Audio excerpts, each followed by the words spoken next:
Nomor 73, KPU Provinsi dan KPU Kabupaten atau Kota wajib menindaklanjuti putusan Bawaslu. Bawaslu Provinsi dan Bawaslu Kabupaten atau Kota paling lama A. 3 hari kerja sejak tanggal putusan dibacakan. B. 3 hari kalender sejak tanggal putusan dibacakan. C.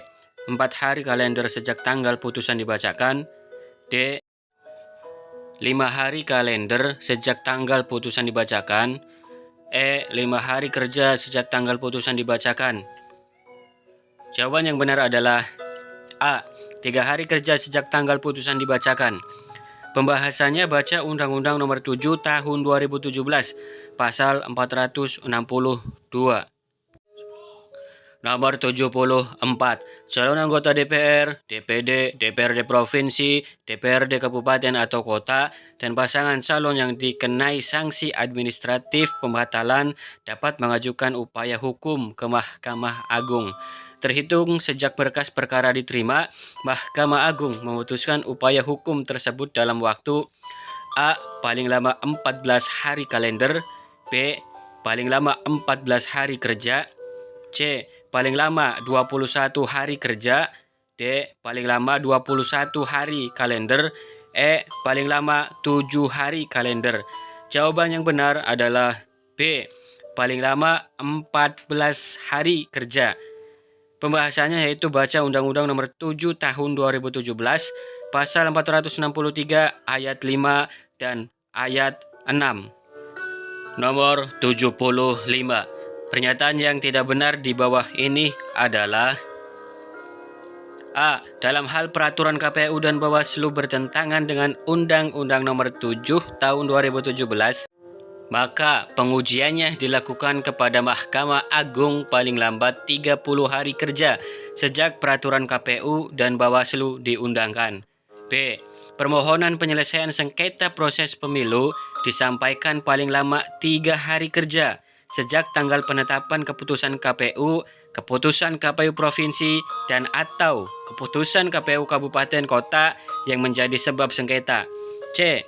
Dalam hal terjadi perselisihan penetapan perolehan suara hasil pemilu anggota DPR, DPD, dan DPRD secara nasional, peserta pemilu anggota DPR, DPD, dan DPRD dapat mengajukan permohonan pembatalan penetapan hasil penghitungan perolehan suara oleh KPU kepada Mahkamah Konstitusi paling lama 3 kali 24 jam sejak penetapan perolehan suara hasil pemilu diumumkan. Jika permohonan kurang lengkap, maka pemohon dapat memperbaiki dan melengkapi permohonan paling lama 3 kali 24 jam sejak diterimanya permohonan oleh Mahkamah Konstitusi. D. Permohonan banding atas putusan Pengadilan Negeri tentang tindak pidana pemilu diajukan paling lama 3 hari setelah putusan dibacakan. E.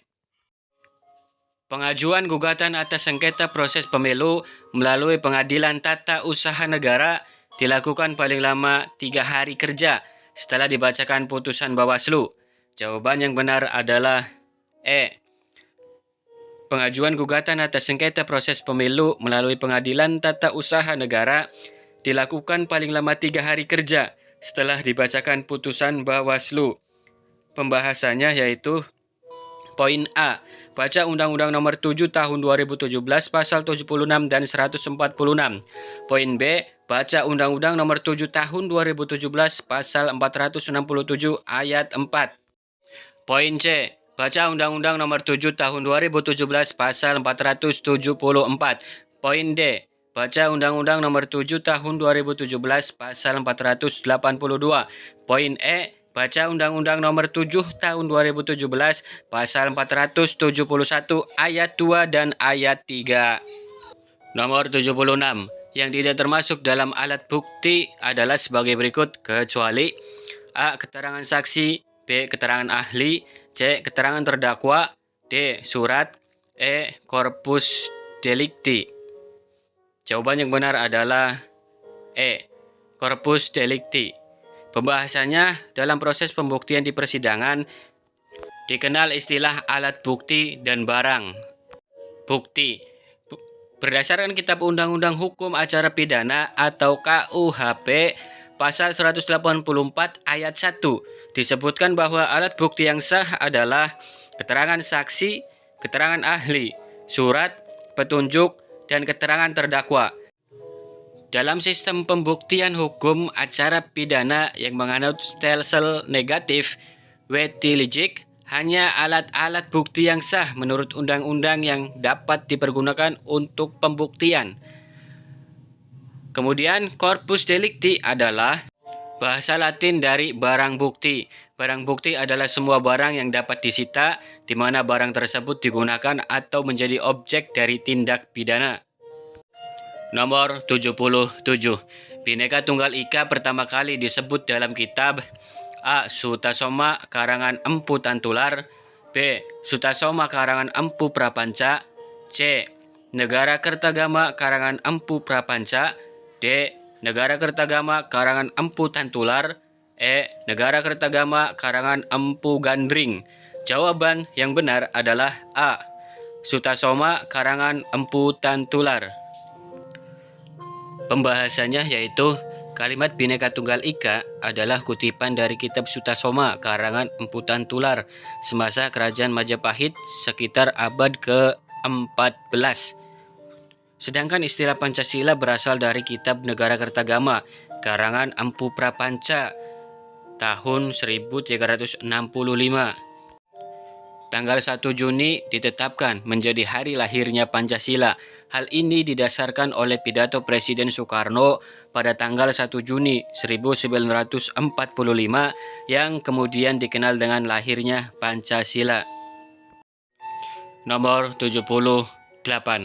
Setiap orang yang mengumumkan hasil survei atau jajak pendapat tentang pemilu dalam masa tenang, maka A. Dipidana dengan pidana kurungan paling lama 6 bulan dan denda paling banyak 6 juta rupiah. B. Dipidana dengan pidana kurungan paling lama 8 tahun dan denda paling banyak 10 juta rupiah. C. Dipidana dengan pidana kurungan paling lama 1 tahun dan denda paling banyak 12 juta rupiah. D. Dipidana dengan pidana kurungan paling lama 2 tahun dan denda paling banyak 12 juta rupiah. E. Dipidana dengan pidana kurungan paling lama 2 tahun dan denda paling banyak 18 juta rupiah. Jawaban yang benar adalah C. Pembahasannya bisa baca Undang-Undang Nomor 7 Tahun 2017 Pasal 509. Nomor 79. Setiap panwaslu kelurahan atau desa yang tidak mengawasi penyerahan kotak suara tersegel dari PPS kepada PPK dan tidak melaporkan kepada panwaslu kecamatan, maka A. Dipidana dengan pidana kurungan paling lama 6 bulan dan denda paling banyak 6 juta rupiah. B. Dipidana dengan pidana kurungan paling lama 8 tahun dan denda paling banyak 10 juta rupiah. C. Dipidana dengan pidana kurungan paling lama 1 tahun dan denda paling banyak 12 juta rupiah. D. Dipidana dengan pidana kurungan paling lama 2 tahun dan denda paling banyak 12 juta rupiah. E. Dipidana dengan pidana kurungan paling lama 2 tahun dan denda paling banyak 18 juta rupiah. Jawaban yang benar adalah C. Dipidana dengan pidana kurungan paling lama 1 tahun dan denda paling banyak 12 juta rupiah. Pembahasannya bisa baca Undang-Undang Nomor 7 Tahun 2017 Pasal 507. Nomor 80. Setiap pejabat negara yang dengan sengaja membuat keputusan dan atau melakukan tindakan yang menguntungkan atau merugikan salah satu peserta pemilu dalam masa kampanye, maka A. Dipidana dengan pidana penjara paling lama 1 tahun dan denda paling banyak 36 juta rupiah. B. Dipidana dengan pidana penjara paling lama 2 tahun dan denda paling banyak 36 juta rupiah. C. Dipidana dengan pidana penjara paling lama 3 tahun dan denda paling banyak 36 juta rupiah. D. Dipidana dengan pidana penjara paling lama 4 tahun dan denda paling banyak 36 juta rupiah. E. Dipidana dengan pidana penjara paling lama 5 tahun dan denda paling banyak 36 juta rupiah. Jawaban yang benar adalah C. Pembahasannya yaitu bisa baca Undang-Undang Nomor 7 Tahun 2017 Pasal 547 dan juga coba perhatikan dan pelajari. Secara umum rumus pidana dan denda dalam ketentuan pidana pemilu adalah setiap pidana 1 bulan didenda 1 juta dan berlaku kelipatan. Kecuali pasal pidana yang berhubungan dengan larangan dana kampanye, pencetakan surat suara, penarikan dan pengunduran diri pasangan calon. Contoh, mulai pidana 6 bulan, denda 6 juta sampai dengan pidana 6 tahun, denda 72 juta. Mungkin itu saja untuk video saya kali ini. Video ini hanya sebagai bahan untuk belajar bersama untuk persiapan tes PPS untuk pemilu tahun 2024. Semoga bermanfaat. Untuk yang belum subscribe silahkan subscribe dan jangan lupa untuk nyalakan loncengnya. Baik, terima kasih. Akhir kata, wallahul muwaffiq ila qomit thoriq. Wassalamualaikum warahmatullahi wabarakatuh.